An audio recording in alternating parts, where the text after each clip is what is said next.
بسم اللہ الرحمن الرحیم رب اشرح لی صدری ویسر لی امری واحلل عقدۃ من لسانی یفقہوا قولی صدق اللہ العظیم۔ عزیز پاکستانی السلام علیکم۔ بالآخر 8 فروری کو انتخابات ہونے جا رہے ہیں۔ یہ وہ موضوع ہے جو کل سے پاکستان کے تمام سیاسی، صحافتی، حتیٰ کہ غیر سیاسی حلقوں میں بھی موضوع بحث ہے۔ کل اچانک ایک اپلیکیشن چیف الیکشن کمشنر کی جانب سے سپریم کورٹ میں موصول ہوئی۔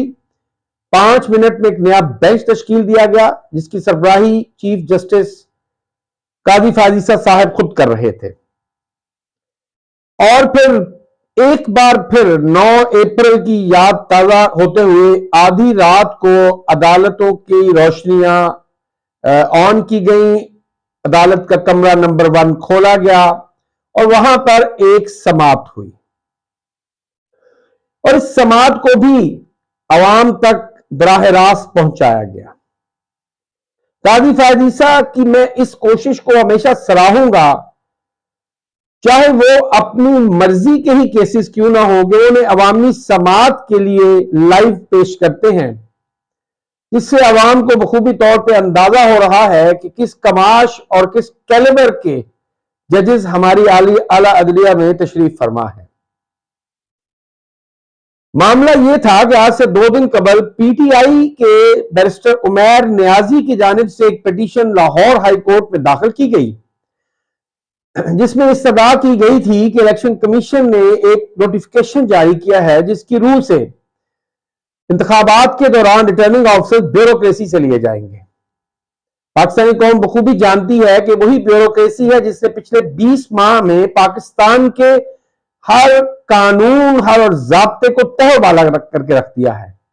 انہوں نے آئین کو اور پاکستانی عدلیہ کے احکامات کو اٹھا کر کوڑے کے ڈھیر میں پھینک دیا، اور ہر وہ گھٹیا اور غلیظ حرکت کی، ہر وہ سازش اور چکر چلایا، ہر وہ چال چلی جس کے ذریعے پی ٹی آئی کو ایک کمزور سیاسی جماعت بنایا جا سکے، عمران خان کو غیر مقبول کیا جا سکے، پی ٹی آئی والوں کے لیے معاشرے میں اپنی سروائیول کا سوال پیدا ہو جائے۔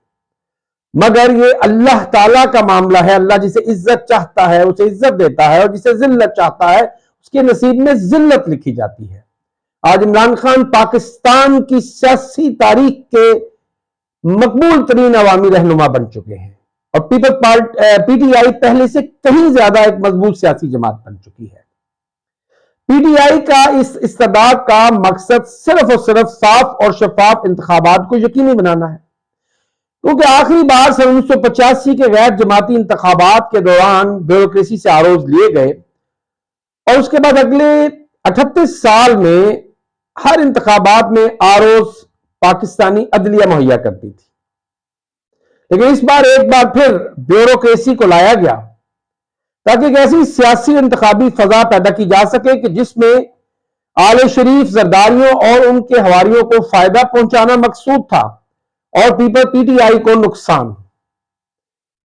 تاہم جسٹس باقر نجفی نے اس نوٹیفکیشن کو معطل کرتے ہوئے الیکشن کمیشن اور دیگر فریقین کو نوٹسز جاری کر دیے، جس کے جواب میں کل یہ ساری کارروائی عمل میں آئی۔ اس پر بہت سے سوالات اٹھتے ہیں۔ اگر تو چیف الیکشن کمشنر کا مقصد واقعی وقت پر الیکشن کروانا تھا تو پھر تو بہت اچھی بات ہے، لیکن اگر وہ چاہتے ہیں کہ آروز بیوروکریسی سے آئیں، اور وہ بیوروکریسی جو آل شریف اور زرداریوں کے پالتو پپیز ہیں، ایسا لگتا ہے کہ ہر ڈی سی اور اسسٹنٹ کمشنر، ہر پولیس والے کے گلے میں ایک پٹا ہے جس کی رسی جو ہے وہ آل شریف کے ہاتھ میں ہے۔ میں نے پنجاب کی بات کرتا ہوں، خیبر پختونخوا میں مولانا فضل الرحمان کا ٹولہ یہ کام کر رہا ہے، سندھ میں پیپلز پارٹی یہی کھیل کھیلتی ہے۔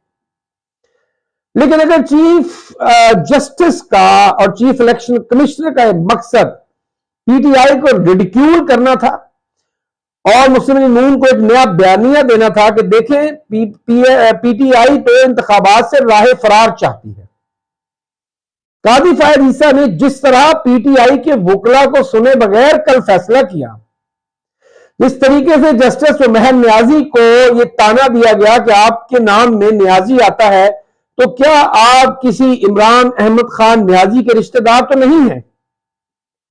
سوال پیدا ہوتا ہے کہ کیا عمران خان کا رشتہ دار ہونا کوئی جرم ہے؟ کیا نیازی ہونا جرم ہے؟ اگر آپ کے نام میں غلطی سے قاضی آ گیا ہے تو کیا آپ واقعی انصاف کرنے والے قاضی بن گئے ہیں، یا محض ایک کاغذی کاروائی ہے، ماں باپ کی غلطی ہے کہ انہوں نے آپ کو قاضی کا نام دے دیا؟ پھر مشال یوسف زئی پی ٹی آئی کی بڑی ایکٹیو لیڈر ہیں، ایک بڑی لائر ہیں، انہوں نے جب پی ٹی آئی کی نمائندگی کرتے روستم ٹاک کا بات کرنے کی کوشش کی تو قاضی فائز عیسیٰ نے نہ صرف ان کو جھڑک دیا بلکہ انتہائی بدتمیزی سے ان سے پیش آئے۔ سوال یہ پیدا ہوتا ہے کہ کیا قاضی فائز عیسیٰ کے ماں اور باپ نے ان کی تربیت کرتے ہوئے ان کو تمیز نہیں سکھائی کہ اپنے در پر آئے ہوئے سائل کو، کسی عورت کو کیسے مخاطب کیا جاتا ہے؟ یہ وہی قاضی فائز عیسیٰ ہیں جنہوں نے اپنی بیوی کے ناجائز بیرون ملک اثاثوں کو بچانے کے لیے اپنی بیوی کو آگے کر دیا، اور پوری عدلیہ اور صحافتی برادری ان کی وائف کا بہت زیادہ احترام کرتے رہے کہ وہ ایک خاتون ہیں۔ اوپر سے ماشاءاللہ وہ خاتون سر پہ چادر اوڑھ کر ہاتھوں میں ایک چھڑی لے کر آتی تھی، لگتا تھا کہ ایک بڑی ضعیف، نحیف اور مجبور عورت ہے جس کے ساتھ بڑا ریاستی سطح پر ظلم ہو رہا ہے۔ مگر پھر دنیا نے دیکھا کہ کیسے تیر کمان کی طرح بغیر کسی دوپٹے اور چھڑی کے ایک لمبی ایڑی کے ساتھ وہ خاتون قاضی فائز عیسیٰ کے حلف برداری کی تقریب میں کھڑی تھی۔ اس سے پاکستانی قوم کو یہ بھی اندازہ ہونا چاہیے کہ دین کا چورن، سماجی روایات کا چورن صرف مولوی نہیں بیچتے، صرف ملا ہی دین کا سے کمایا ہوا مال نہیں کھاتے۔ یہ جو ہمارے بہت سے لبرل ہیں اور قاضی فائز عیسیٰ جیسے جو انسانی حقوق کے نام نہاد علم بردار ہیں، یہ بھی اپنی بیویوں کو آگے کر کے ان کے سروں پہ دوپٹے دے کر، ان کے ہاتھوں میں چھڑیاں دے کر اپنے مقصد پورے کرتے ہیں، اپنا کام نکالتے ہیں، اور رسیدیں دیے بغیر اپنے ان اثاثوں کی چھان بین سے بچ نکلتے ہیں جن کو انہوں نے اپنے گوشواروں میں ظاہر نہیں کیا ہوتا۔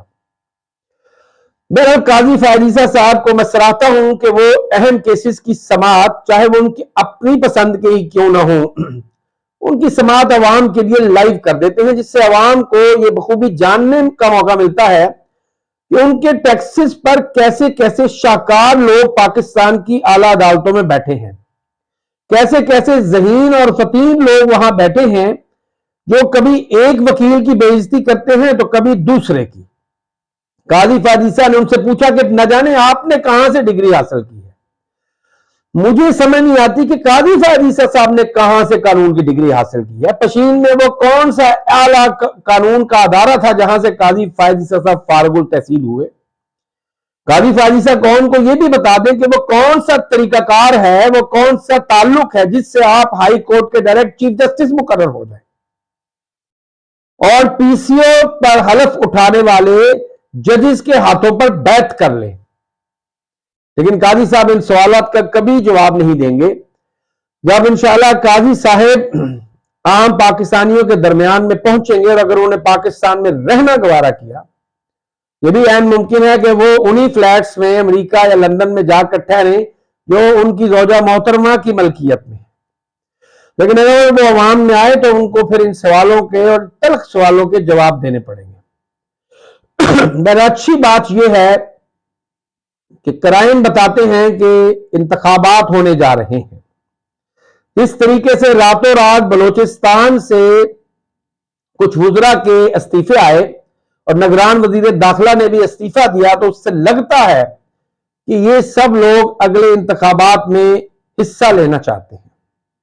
اس سے آپ کو یہ بھی اندازہ ہو جائے گا، یا اب یہ مختلف پارٹیوں کے ٹکٹس لیں گے تو آپ کو بخوبی اندازہ ہو جائے گا کہ یہ باپ کے لوگ نہیں ہیں، یہ اصل حقیقت پی ایم ایل این کے چمونے چماڑے تھے جو نگران وزیروں کے روپ میں بیٹھے ہوئے تھے۔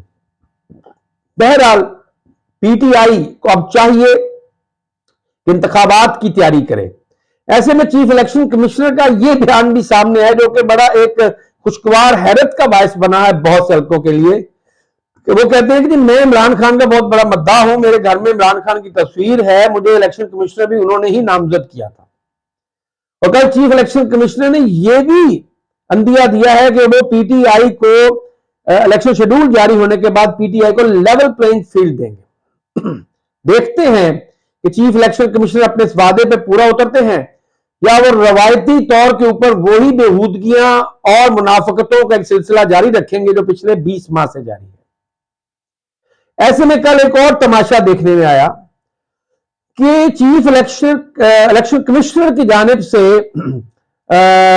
شیڈول جاری ہونے سے پہلے اسحاق ڈار نے ایک شیڈول سوشل میڈیا یعنی کہ ٹویٹر پر ڈال دیا۔ جیسے ہی وہ عوام کی نظروں میں پہنچا اور عوام کی طرف سے اس پر سوالیہ نشان اٹھائے جانے لگے تو تھوڑی دیر بعد اسحاق ڈار نے اس کو ڈیلیٹ کر دیا۔ سوال یہ پیدا ہوتا ہے کہ یہ نام نہاد شیڈول اسحاق ڈار کے پاس کیسے آیا؟ کیا یہ محض اس نے اتفاق ہے کہ پی ایل این کے وزراء کو عدلیہ کے فیصلے اور الیکشن کمیشن میں ہونے والی باتیں یا وہ معاملات جو الیکشن کمیشن کی جانب سے کیے جانے ہیں ان کی وقت سے پہلے آگاہی مل جاتی ہے؟ بہرحال آج کا دن 16 دسمبر پاکستانیوں کے لیے ناقابل فراموش ہے۔ 16 دسمبر سے 1971 کو قائد اعظم کی ریاست پاکستان دولخت ہو گئی۔ دو قومی نظریہ مر گیا، دفن ہو گیا۔ 57% اکثریت نے 43% اقلیت سے ہاتھ جوڑ کر آزادی حاصل کی۔ ایک اقلیت نے اکثریت کو غدار قرار دیا۔ پاکستان بنانے کی بنیاد رکھنے والوں نے مسلم لیگ بنانے والوں کو اور 1940 میں قرارداد پاکستان پیش کرنے والوں کو غداری کے طعنے دیے گئے۔ اور پھر اسی 16 دسمبر سن 2014 کو سانحہ اے پی ایس بھی ہوا۔ افسوس کا مقام یہ ہے کہ نہ تو 16 دسمبر 1971 کے مجرموں کو آج تک سزا ملی اور نہ ہی 16 دسمبر 2014 میں اے پی ایس میں 150 معصوم بچوں اور اساتذہ کو شہید کرنے والے مجرموں کو کیفے کردار تک پہنچایا گیا۔ انشاءاللہ آنے والے ویلاگ میں اس پر مزید بات کروں گا۔ اللہ آپ سب کا اور پاکستان کا حامی ناصر ہو۔ پاکستان زندہ باد، پاکستانی قوم پائندہ باد۔ شکریہ والسلام۔